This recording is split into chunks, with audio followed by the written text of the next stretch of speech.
Encouragement to turn tragedies into your own triumphant life story? If so, this podcast is for you. Listen to powerful guests who have persevered through challenges so you can gain strength to build your championship life. The host of Professor of Perseverance podcast, Dr. James Purdue. Hey, come on again. It's time for us to get some motivation, inspiration, get fired up, because we know that we're going to get, how life goes. We get the ups, we get the downs, and sometimes the down is down, but we need to get back up there. So what do? We take some encouragement, some hope. We know that somebody else has been through something, they got through it, and we can use their help, their advice to help us get through it. Today, my guest, she's going to be talking about, when we have families that have goofed up and whatever and whatnot, how do we deal with it? Family members, she says like her brother was bullied and everything. And how do you deal with help your brother that's been bullied? Her father, prison, then later on suicide, and not to mention her own issues, car accident and stuff that went on. And so let's get into this. How do you build this positive mindset? How do you get this resiliency when it seems like the world around you, which is so close to you, inside you, is crumbling as well? So welcome to the show. Let's go here. Jenna Smith. Hello. How are you today? I appreciate you being here.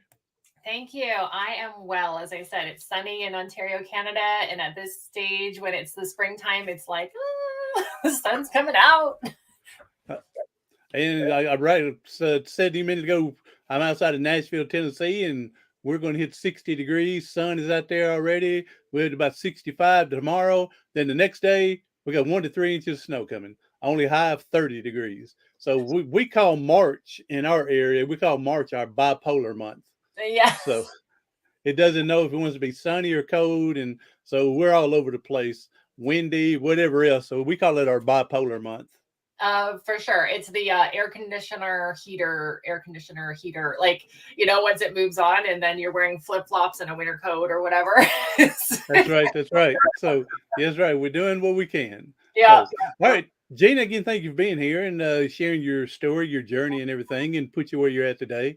And I want to find out, when our family's going through a big old ball of everything, how do you maintain this resiliency? How do you maintain this positive mindset? How do you get through this diversity, this challenge and everything? So right. I'm going to let you jump in. You put us in the position where you see fit, and we'll go from there.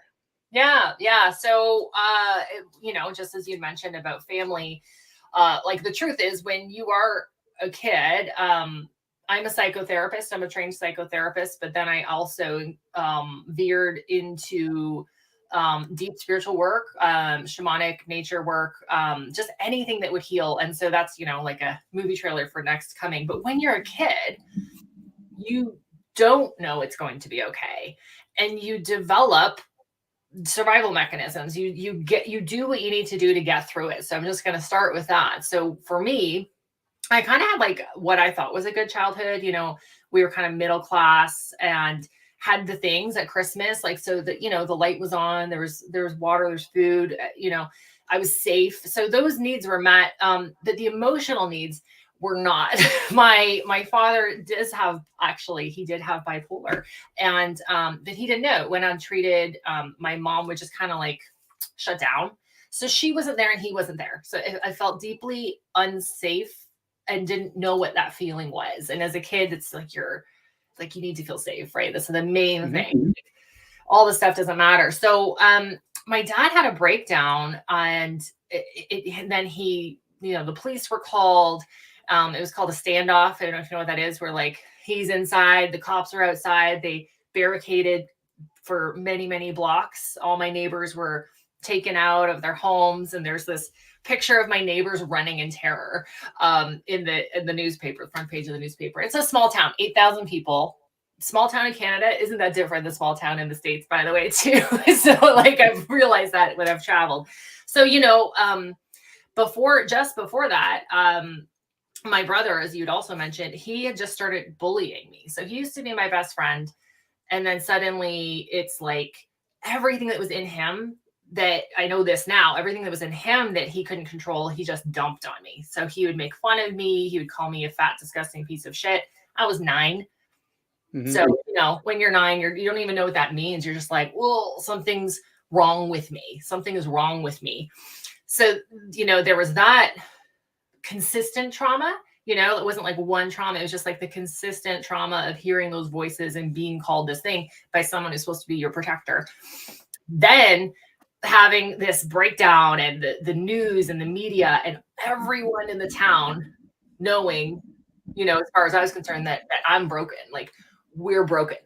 And just the, shame, if people don't know what shame is, like for me, it was, I didn't want to go outside. I didn't want to do the things I normally do because, I know now I just didn't want to be seen. I just didn't want to deal with people. Oh my God, what are they going to say? And I just didn't feel safe anywhere. And so, back then I had nothing. I just kind of survived, got through, went to school. I was the good girl. I was the straight A's. I was, okay. I'm just like hung on to those identities of I'm the smart one. I'm nice. I'm this. And if I wasn't those things, I don't even know what would have happened. But those types of things get you by. So I say that because they're intelligent. Right now they maybe don't serve me as much because they can get in the way. So then when I was 15, so I had all this, family stuff going on. I still went to school, all that kind of stuff. I was just feeling all weird. I was in a car accident. And it wasn't just that I was in the car accident. I sustained soft tissue injuries all over. So it wasn't like my leg, it wasn't like a completely game changer thing, but it was like silent and hidden because it was chronic pain throughout my entire body. I couldn't get deep sleep. I couldn't get any sleep. I was then thrust into the world of insurance companies and like proving you have pain, going to this appointment, going to that appointment. So you think about 15, like carefree, I'm a teenager, but I was like appointments and this and dealing with pain. And, again, didn't have the resources at the time. At this point, after my dad went to jail, we moved into a small apartment. So now my bully brother was like right down from me.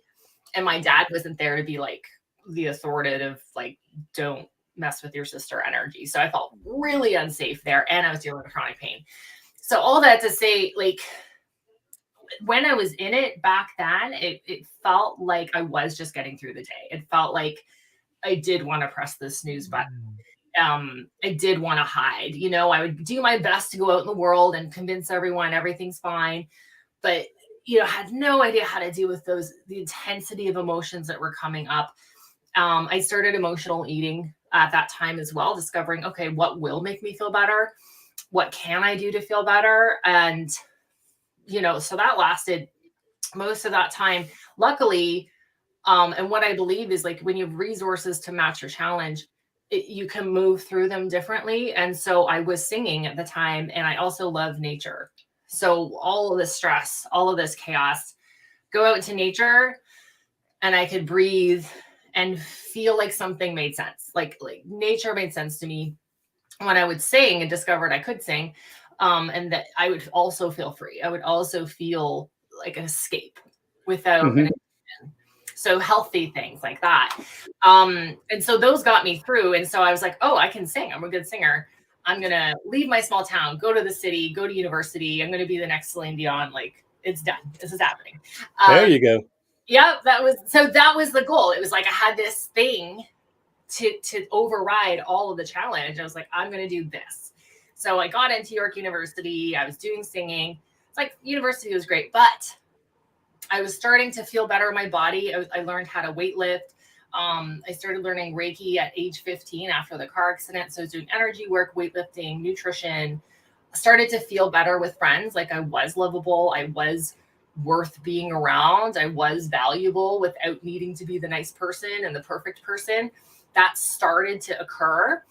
And I started to feel like me. Like I got these glimpses of how I am. But this shame and the old stuff really kept chasing me. It was like, oh, I feel really good. And then, you know, it would come at me again. Like, no, you're not, blah, blah, blah. All the feelings in my body, all the thoughts in my head. So I started, you know, not just like energy work. That's when I started psychotherapy with my university. And it was just perfect. It was the perfect time for me to be able to unpack things, start to feel things, because you can't heal when you're in it. You can't heal when you're surviving. You know, you just got to like be compassionate, get through, do your best every day. And sometimes that means I'm going to get through this day. I'm going to get through this day. Like sometimes brushing your teeth and getting out of bed, it's like, woo, like you're moving, you know? People, I think when people say like, what can you do to feel better when you're like that? Yeah, sometimes the goal is just to embrace your survival for that moment in time and know it's not going to be forever, you know? As all these stories in your podcast are telling you, I'm sure, like, okay, this happened. And then, in most stories. So I wasn't the next Celine Dion. I had 40K debt from university and realized, oh, a music degree doesn't really get me. I got to pay this back. I was really so delusional. Like I was just like, yeah, I got OSAP. OSAP is our student loan, Ontario student loans. And I was sitting on my kitchen table, just stunned, like, wait, none of this worked out. Like, I wasn't discovered, and blah, blah, blah. And not only that, I didn't have a backup plan. No, I did not. Yeah, all full speed ahead. No, and it all hit me like a ton of bricks, and I thought, oh, okay, oh, my dream isn't working. Okay, well. So at the time, you know, in order to be a singer, you need to be hot, right? It was in my mind, right? Britney Spears, Christina Aguilera at the time. So I'm in the gym like 5-6 days a week. People start asking me questions. How do you do this? How do you do that? Like, maybe I could do this for a living. And so I stumbled into this career in fitness, which is just hilarious because of the chronic pain and the bullying, I actually did become overweight because, you know, kind of like when I was saying, when you're told something so long and then, okay, your body's broken. And if I did work out and I was fit and thriving, the insurance company wouldn't pay for my care. Mm-hmm. And it's like this body was a prison. But by the time I got into university, I was able to embrace the fitness. The insurance stuff was completed. So I got a job in physical fitness as a personal trainer, which is just hilarious to me. But I loved it. It was like, do this, do that, the strengthening, the focus, like it focuses your mind as well. But, you know, during that time, I still, like, I was really fit. I looked successful. I had the world convinced. And I just want to say this, because I wasn't fully healed, I couldn't really trust it. I would wake up in the morning with anxiety, like, I got to keep this up. Like the voices in my head were still so strong. So the psychotherapy was going really well. I was doing personal training at the time.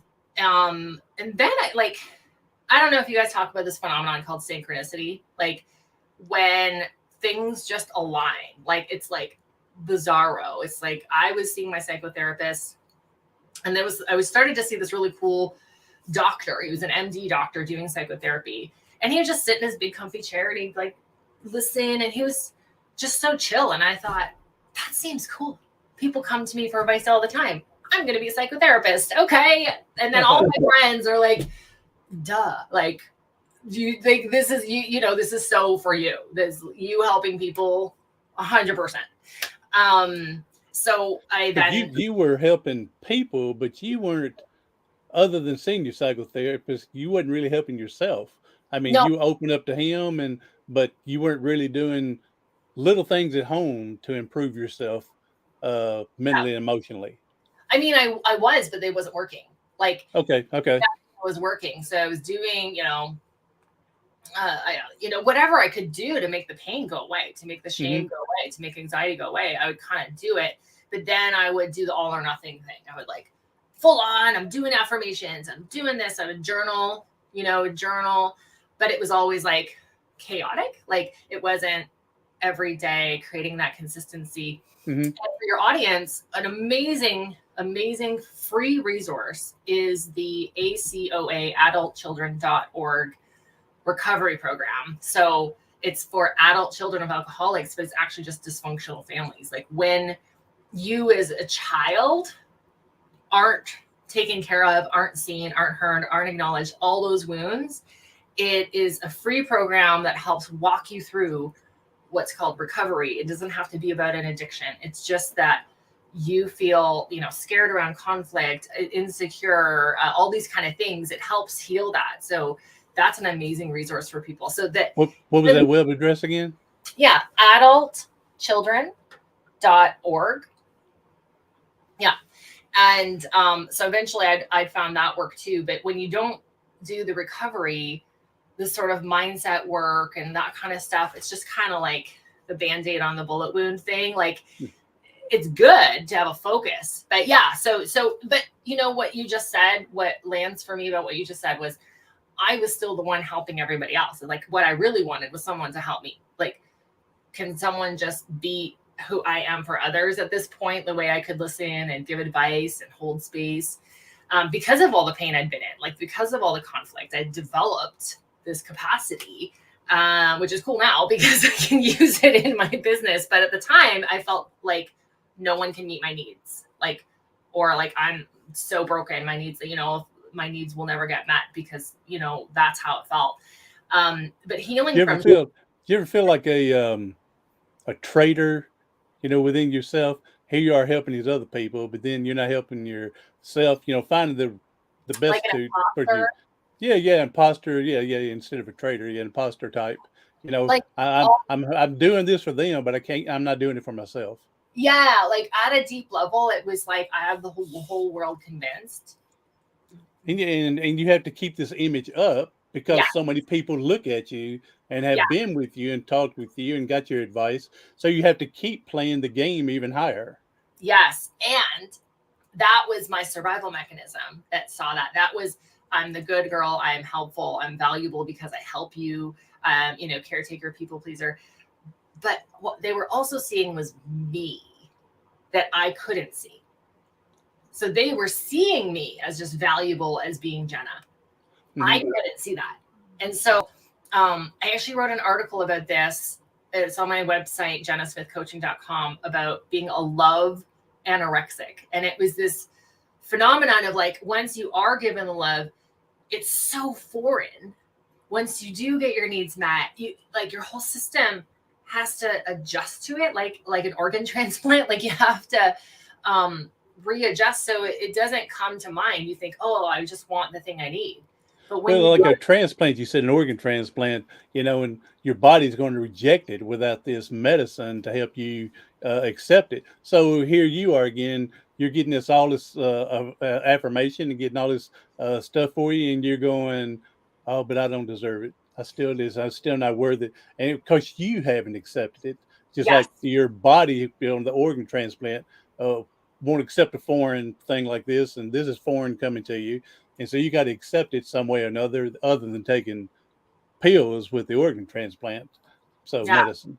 But the metaphor for the pills would be to acknowledge that there's a process. Mm-hmm. There are things that need to be taken into. And so I didn't know that at the time. So I actually met a boyfriend in my 20s that just loved me. And he was a football player and he was popular and he was like all the check mark things. So I'm just like, oh, I don't like, it's just like, I couldn't fully receive it. But I had also had a survival mechanism identity of like the arrogant diva, like I'm a good singer and I'm la la. So I was also like, of course he wants me, blah, blah, blah. Like as that identity, but like deeply as Jenna, a human woman girl at the time,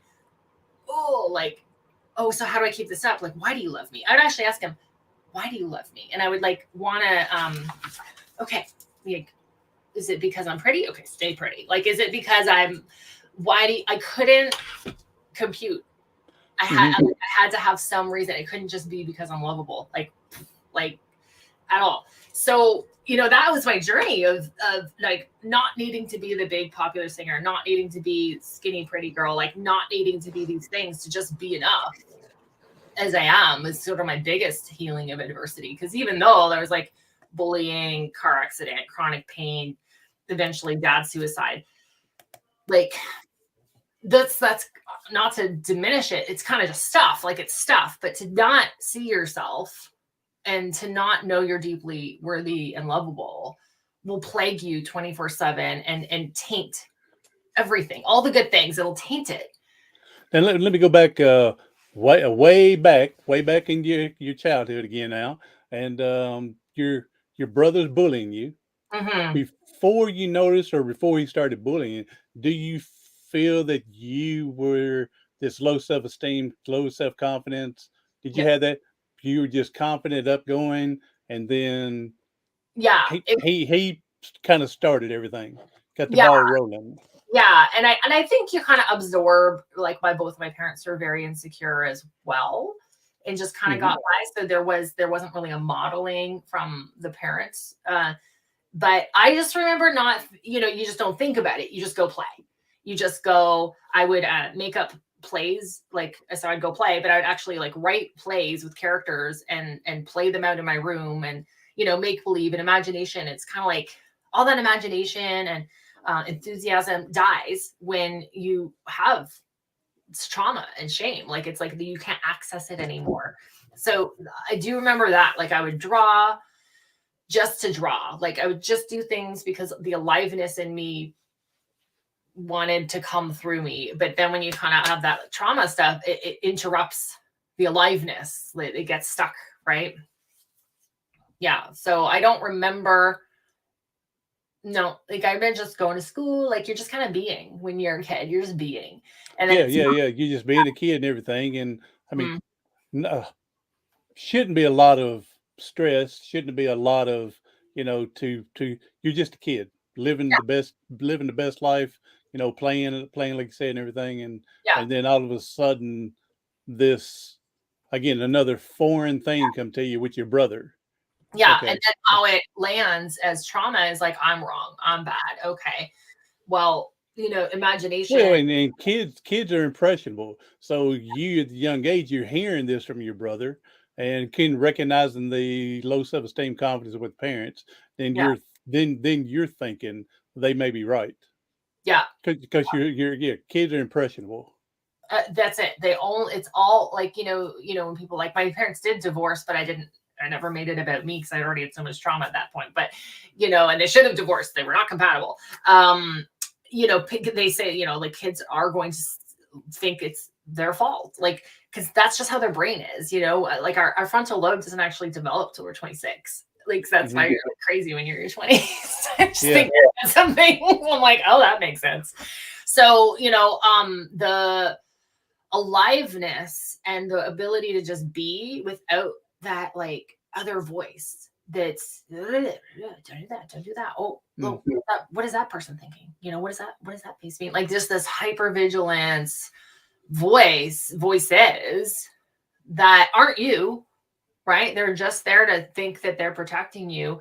But that serves you for a while. Like served me for a while to just have what I needed to get by.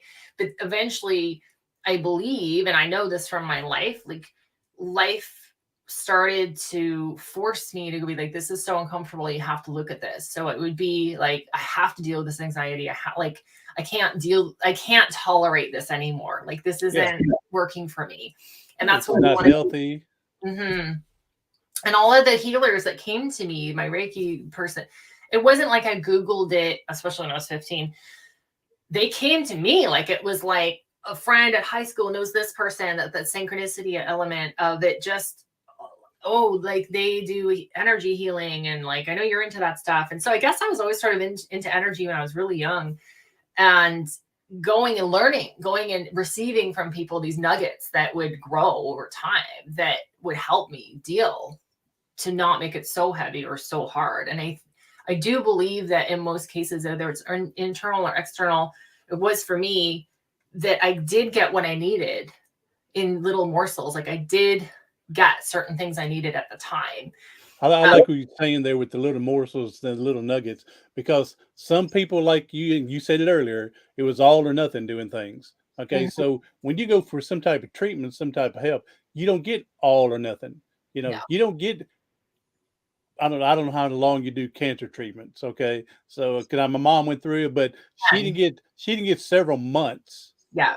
all in one visit. Yeah. It's Oh, some at a time. tell So you. when you're looking for help, getting help, you don't have to catch everything all or nothing the first round. That's why you get so much, and you get that little nugget to hang on to until the next time.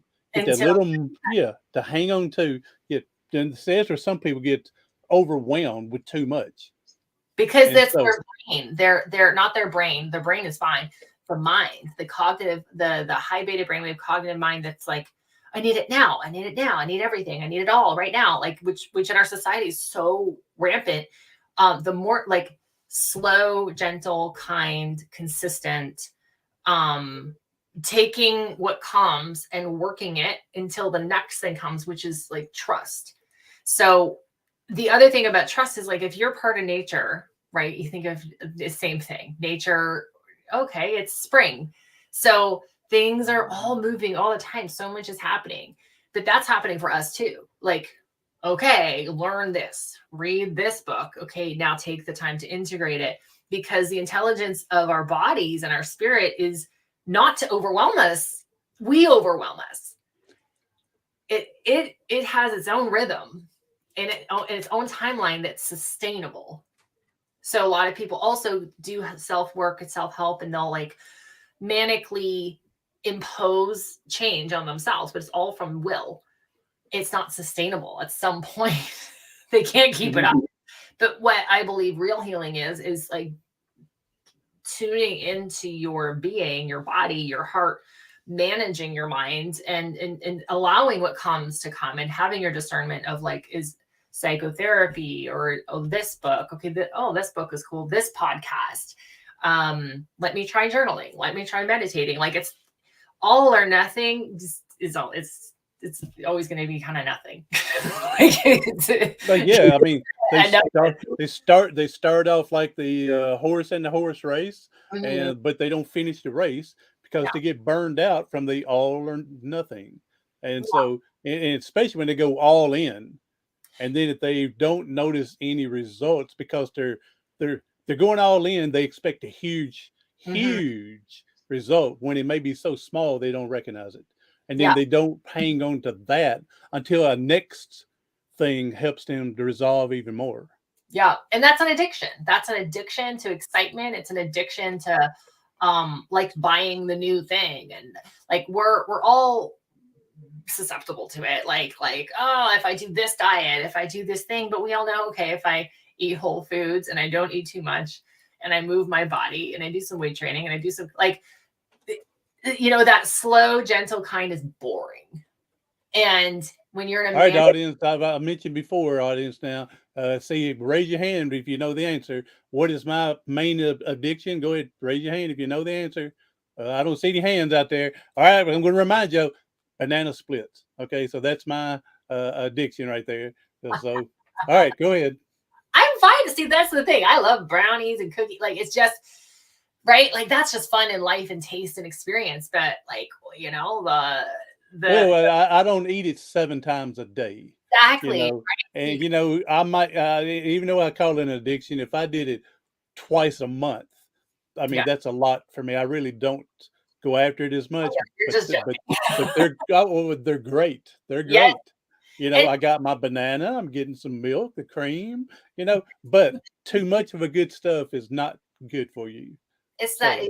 it's not, and that's nature's wisdom, right? So part of my healing journey was again, right? Nature was a place that made sense to me. Was starting to realize I'm nature. Duh, again, like, oh, I'm part of, we're part earth and water and like we're part of nature. And that, if you're a God believing person, which I am in that way, that's God too. Like you are that. You're not separate from it. Well, if you're, I don't say religious, spiritual, however, but you read the Bible and it tells us we came from dirt, Mhm, so we are part of the earth, as you're saying, mhm. because made Adam and then Eve from the rib. So yeah, Yeah, like so to embrace rhythm, to embrace that small, gentle kind, because what you're breaking through is that ego, right? All those survival mechanisms that kept you safe when you're traumatized, you got to shed them. Like, you take off the winter coat in the summertime. Like your life, when you said the horse race, your life isn't a horse race. You know what I mean? There are events where you gotta be on and you gotta break through, you gotta do the mindset, and you just go and you perform. And as a singer, as I've done athletic things, you go into go mode, but that's not your life. You don't use those tools for your life. You got to use different tools. You got to entrain with the aliveness and let yourself receive from it. And that was a huge thing, is to just like kind of take off the armor of like, I'm scared. Oh my God. And like try to soften and learn to trust more, and learn to become who I need to become in order to trust more. Like you can't just start trusting. That's just unreasonable. It's not even kind to yourself to say, oh, I'm going to trust more. Like you got to start developing. So when you said working on myself, I did my psychotherapy degree, and then I still was like, I'm not quite there. I'm doing Reiki treatments, psychotherapy, personal training, my clients. So it was cool with my clients. They would awaken. Like they'd be doing push-ups and running, but after 6 months or whatever, their body'd be different. They were different. And so I had this long list of clients, and I was very successful because people were like, oh my God, it was a whole 360 transformation just by hanging out with me, which led me into the coaching world of coaching. Like life coaching isn't what back then, like 2009 wasn't what it is now. Like nobody knew what it was. There was only a few trainings. But the idea of being with people, guiding them until they see themselves, felt super cool. I was like, that's an amazing job. And I didn't know what it quite looked like or would be, but I was done with personal training. I didn't want to be gyms all the time. I didn't know what to do. I was just like, I don't know what to do. Am I going to sing on a cruise ship? I don't know. And then I surrendered after having a temper tantrum with God. I'm just like, seriously, I'm doing all the things right. Like, come on. That's right. That's What right. am I supposed to do? I surrendered. I just did what was in front of me, kind of apathetically, but I just did what was in front of me. And then I met my next mentor, which was the Ontological Coaching. Ontology means how we relate to reality creates our reality. So it's really looking at, in binary code, the ones and zeros of deeper of like how we're relating to reality, not just mindset, but all of it, how we are relating to reality, not just being. And he invited me into his program 3 months in. I didn't have any money. So, because I'd stopped personal training. I'd moved. I was like, I don't know what I'm doing. And he said, you are a sure thing. Pay me in 6 months because you're going to make money from the clients. Like, I know this for sure. And I don't know, like being in the industry now, like what kind of coach trainer would give that opportunity to somebody? Oh, don't pay me until you can pay me. It was just one of those things of like, okay, go down this road. But I could have said no. I could have said, ooh, I don't want to. I could have let the voices freak me out and not take that doorway. But I did. I would say if for your listeners, in all of like the stress and being in shame and not seeing the world clearly, not seeing myself clearly, there were doorways that I kind of just like was like, okay, I'm going to go down this doorway. And I didn't overthink it, but I had discernment. There was a full body, like I was still scared and but I would be like this, like where you kind of lean into something, there'd be like a go this way and that's how I think nature talks to us, right? Like this full body thing, not from just the mind. And that coaching taught me, that's when I did more of the recovery work. That's when I was like, okay, how I relate to reality creates reality. And I was doing all this chaotic stuff, calling myself a creative. Like I sleep when I want, and like I'm just going to do what I want when I want.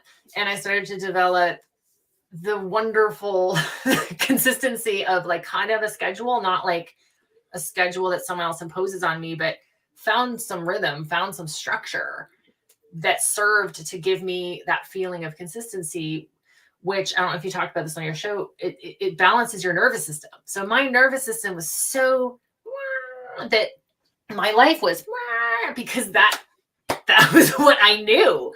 So to have it calm and be consistent and feel peace felt boring. It occurred as boring. So to be in that coach training, a lot of it was to be coached.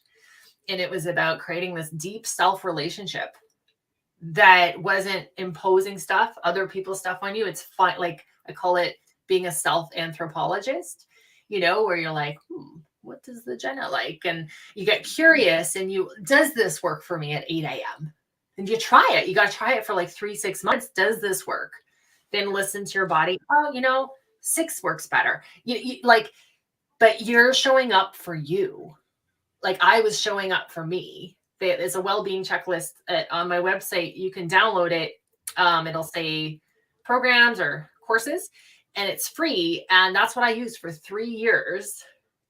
3 years. They say like, oh, you do a habit in 21 days. No, like not a transformational habit. When you're like gonna revolutionize your life, it's a long game. It's a long game. Yes, it's a long, dedicated game. Yes, Yeah, and people got to remember, if you veer out of the game, drop the game for a month, it's not the worst thing in the world. Just come back into and then pick it up and go in what you've already learned and move forward. Because there's so many people, what are they going to do? Oh, I got to go. I'm tired. And then they say, well, now I'm out of it and I'm not going back to do it. No. Get back into it. You don't have to start exactly where you left off. Go back, do a little refresher course, take what you've learned and go again. It's not the worst thing in the world to veer off. Just come back. It's part of the game. Like part of the game is off season, right? So like you're going to naturally veer. And then part of that is the learning. I remember I was doing a well-being checklist and it was things like how much water, like nutrition stuff, just taking note of, am I doing the things that make me me, that make me feel like the best me I can be, not somebody else's rules. So it's so key to like try things on. Is this for me? Because your inner self will reject things that are someone else's truth. So you got to really try them on and be curious, be curious, be willing to be like, this doesn't work for me. Like this whole 5 a.m. entrepreneur thing, that doesn't work for me. I like sleeping. So I'll sleep and I have a successful business. So, you don't have to follow other people's rules. Once you start to tune into yourself, it tunes into you, if that makes sense. Like your body wants to help you. Like your body's alive, your heart's beating, like cells are dividing, like so much is happening for you that, start to listen to it, right? Like, how do I feel after I eat that? How do I feel with this much sleep? And let your energy teach you as well. Like it just takes time. Well, and again, it goes to, if you're not happy with it or not seeing results or whatever, I'm not a 5 o'clock person to be able to do this. How long are you going to stick to it anyway? So it's best to find a time of the day that's better for you, again, than nothing at all. Yes. And if you're not a big morning person and you get up in a bad mood because I got to go do this again, it's 5 o'clock, you're not getting anything out of it. You're already starting off in the hole trying to dig your way out. So find a time of the day that's best for you. Like you said, you don't have to mimic whoever you're getting it from with the idea you're getting it from.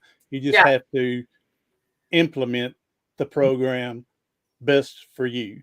And everybody, I have to tell you this, everybody knows what it is. I've worked with clients for over 10 years now, taking them through this transformation from scurrying, striving, working hard, not feeling happy, not feeling peaceful, to being, to having a life in alignment and feeling what that feels like, deeply satisfied, deeply on purpose, deeply confident. They all know it doesn't matter who it is. I'll say, well, what time do you think makes sense? And they'll say, well, the kids are up at this time. It feels like 6:30 because, I can do this. And then it's like the answer came, but then their mind was like, oh, because of this and this. But the answer was 6:30. So you can get clear, like intuition, just little tidbit of information. Intuition is like, bam, like it's not, I don't know, what do you think? Like, that's not intuition. That's your mind. Like, that's a mind not embodied, right? But when you get in your body and you tune in, you journal a little bit, you feel your body, these are your resources. These are the resources that help. Literally, your body is here to guide you through your life. It's not just something you have to feed and pee and fit into your skinny jeans. Like, that's not what your body is. Your body's this magnificent vehicle for life. It's amazing. Amen. Mm-hmm. Yeah, amen. Yeah. Magnificent vehicle. Yes, right? Like, that's right. I had so much body image issues between being a singer and having all that bullying from my brother that when I was a fitness model for 2 seconds. It was a lot of work. And then I was like, why am I doing this? This is really hard. For 2 full seconds. All right. That's good. But that's 2 seconds more than me. I've never been a model, so that's 2 seconds more than me. That's good. But I was like, why am I doing this? Because, I thought I needed to. I thought I need to be this thing. And then once I had it, I was in the dressing room. I was in a runway show in Toronto, which is also just mind-blowing and hilarious to me. I wasn't super, super skinny. I was like toned. So I was like the toned curvy one in the group. And but to do something like that did accomplish something for me, but it also burst the bubble of I will feel good when I will be happy. I will be confident. It didn't solve the problem. It didn't solve the problem. All of the other fitness models, I'm in the backstage and they're like, I look at them, I'm like, wow. Like just because the body's magnificent, right? So they've done all this work. They look amazing. Oh, I'm bloated. Oh, like the amount of complaint, no one could see themselves. I was just like, what? Why can't I see myself? Why can't they see themselves? Like, this is just, I didn't get there yet. Where I was like, this is bullshit. This like striving, performing is just crap. Like, this is just something we're participating in without questioning it, And yeah, that started to like dehypnotize me from, you should be this, you should be that. If you do this, you'll feel this feeling. It's like the feelings, the peace, that's all in you. Like, that's here now. That's always here, whether you're there feeling it or not. That is a journey you can take, but it's not on the other side of the runway. It's not on the other side of that gold medal. Like, if you bring your whole self into those goals, you'll be able to feel satisfied once you reach the goal. But if you do the goal to get the thing, ooh, that sucks. Now, I got 2 questions. One, when do you think people form this second voice we're talking about that's always negative? Mm-hmm. And because we have to play the game the rest of our life to slap that voice away, to be positive. And so yeah. So when do you think that people may or may not? And then I'll tell you when I think it is. Okay. Now, not to say that you're right or wrong. I'm just saying I'm right. Of course. No, yeah. Go ahead. So, like, okay, there's like my psychotherapist answer of like brain development and stuff like that, but it coincides with that. Once you become like 8, your frontal lobe starts to form and you can start to be aware of yourself in the world, and then be aware of like embarrassment, shame. Oh, that didn't feel good. And if you don't have parents to help you or someone to say, oh, that felt really bad, but you know what? Da da da da da. If you don't have that voice, that guide, that like, you're gonna create this critic. You're gonna create this voice that is gonna keep you from feeling embarrassed ever again. So it'll say, don't do it, or you suck, or la la. And its goal is like a guard dog from your most vulnerable self, from your most, little kid self. That's like, oh, I hurt my feelings. We're all still we're all still kids. We're all still that. So the voice forms to protect us, and then kind of mutates. Yeah. That's my answer. Okay, well, and mine's maybe a little simpler than this, but I think that we are conditioned from birth. What do we do? I whine and cry when I'm hungry, and Mm-hmm. someone comes and gives me what I want because I'm being negative, whining and crying. I'm whining and crying because I need to be changed. I Mm-hmm. whine and cry because I want you to pick me up and hug me. And we get all this response. And then as we're getting older, we're still whining and crying about something. Mm-hmm. And so that's what I think, because we're conditioned as a baby that if I whine and cry, I know I'm going to finally get fed. I know I'm going to get clean. Right. I'm not going to. Of course, babies don't. No, no, no. They're just. Well, Yeah, there you it's an instinct and it's yes. survival. That Yeah. this is taking place, and so I think it's we get that from soon as the first cry, we get our first bottle, Mm-hmm. and to be quiet if nothing else, and Yeah. for cleaning, hugging. I want to be picked up. I want to go play. I'm tired of playing. I got to go to bed. I got to take a nap. I don't want to go to bed, Yeah. and so then we give them what they want because we don't want to hear the crying, Well, and so. I don't totally agree with you, but I No, think no, no. I'm sure I'm totally wrong. I'm sure of no, that. but So, no. But what happens is a kid can start to figure out how to get their needs met. But the healthy part of crying is to get your needs met by using your voice. So there's like a mhm. healthy element to it. But then the little kid mind can manipulate the adults if they let them, so you got to kind of like keep your eye on your kids with like stuff like that. But the use of our voice to get our needs met is very natural. But we do start to develop, like, shame starts right from you have a dirty diaper and your parents like, ugh, right? Like, you're just like, the little being of consciousness is like, oh, I'm gross. Like, it starts that, like, those do start younger than 8, but I think it really starts to form.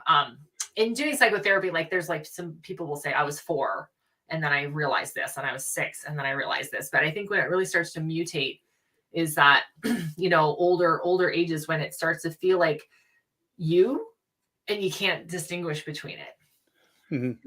Yeah. Okay, But yeah. now second question here, and we need to start wrapping it up here in a minute. There, this has been great. You've done an awesome job. I appreciate you sharing and giving a lot of tidbits in there. So I appreciate that. The little nuggets we can grab as we're going through here. Don't get overwhelmed with everything. Just grab Nope. one nugget, come back and listen, and grab a second nugget. All right, Yep. now I've got to ask this. Brother, still Yeah. alive, close Oh. to you, not close to you?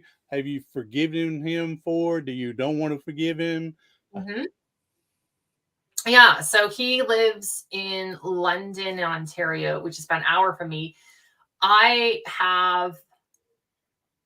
believe I've forgiven him. I also feel like there's another layer of forgiveness that I need to do, to be honest. And he's very erratic. And so I've learned to set boundaries of, okay, you know what? I love you. You're my brother. And I'm not going to be yelled at. I'm not going to be called names. So So he's still in that phase. he's still very ragey, and Yeah. and Okay. it's sad to watch my mom. Obviously my dad's passed away, but it's sad to watch my mom, who's just this like sweetheart of a woman, taught grade 1. You're like little 6-year-old, so she has that grade 1 thing. Deal with him, because it's her son. So it's different. I'm the sister. I can go and we'll have dinner on your birthday, but you can't yell at me. You can't call me names, and you like, that's just unacceptable. I'll walk out. A little tip on boundaries: if you do this, then I'll do this. So if you yell at me, I will leave. And don't give him 3 chances. The No. very first sign, hey, love you, got to go. Yeah, I've Yeah. hung up on him. I've Yeah. done, like, it can be a really chaotic thing because they've lost power with you, or they, at his core, he loves me. He doesn't know how. Mhm. And so Yeah. that's not okay for me to be abused in a relationship. But he won't see it that way. He's just like, I'm angry, I'm frustrated. You don't understand. I'm like, yeah, but I don't want to be yelled at. So, like, for anybody dealing with that, I just thought I'd offer how I set boundaries. And it took me a long time to learn that, but I did not talk to him at all for several years. It was just like, nope, no to you. Mm-hmm. Yeah. Yeah. Yeah. Okay. So I was just wondering about that because we know that forgiveness is part of healing, Yes. but forgiveness doesn't mean forget. and let everything go back to it the way it was. Have the boundaries. It just keeps it even healthier for both of you. Yeah. And I will say the forgiveness is that I can see his hurt self and I can see my hurt self and I could see, like, so he isn't this villain in my life anymore, which he was for several years. He's my brother that acted that way. And I, so there was that level of even Stevenness of okay, here we are. Like, here we are now. Yeah. All right, Jenna, let's go ahead and wrap this up. I appreciate you being here sharing. Go ahead and give your website. You mentioned about your worksheet. Yes, the well-being check. Yep, and then checklist and any social media and how people can contact you for any possible coaching. Yes, absolutely. So on social media, I am at the little A with the thing, Adventures in Jenna, Jenna, land, like Disneyland, Adventures in Jenna Land. That's my Instagram. And I have little posts, and I've kind of been not on it for a little while, but I'll come back. But my website will be the best. Like, you can DM me on Instagram, but my website has a contact me page. So everything you need is going to be there. Jenna Smith coaching.com, Jenna Smith, like blacksmith, coaching.com. And on the website, you will see how to contact me to book a discovery call or talk to one of my staff. And then you'll see programs, and it'll take you to a link where there's meditations, the well-being checklist tool, which I think I've called something different, but you'll see a checklist and you can download it for free. And so you can start using that. The instruction booklet comes with that. So if what I said resonates with you, go ahead and try those on. And then my two main, like the resourcing method I do to help people, connecting to your body sensations as a resource, and connecting to your heart center as a resource to digest undigestible emotions and access enthusiasm, spirit, all that jazz. They are both there and they're free. So, anyone can start these things now. My dad told me a long time ago, you're talking about free. He says, you never turn anything down. The only thing you turn down is your shirt collar. And sometimes you don't even turn that down. When you keep the shirt collared up, that's back in the 50s and 60s. So it may not be the same in today's world. So, all right. Rocking that. Yeah. Jenna Smith, appreciate you being here. I'm glad that you were able to find yourself, find your voice, keep smacking the little voice around and let them know who's the boss. And appreciate your helping other people out there to be able to find their voice as well, find their self-courage, find their self-confidence, their self-esteem, and become the best that they can be. So I appreciate you doing that and sharing everything. Hey, if you're listening to this has been a great episode. You be sure to share this out and let them know when someone else could be able to help and get some of this advice. All right, I'm Dr. James Purdue, the Professor of Perseverance. Thank you for coming on the Professor of Perseverance podcast. Let's do something today, tomorrow, something next week that's going to help you persevere past your paralysis.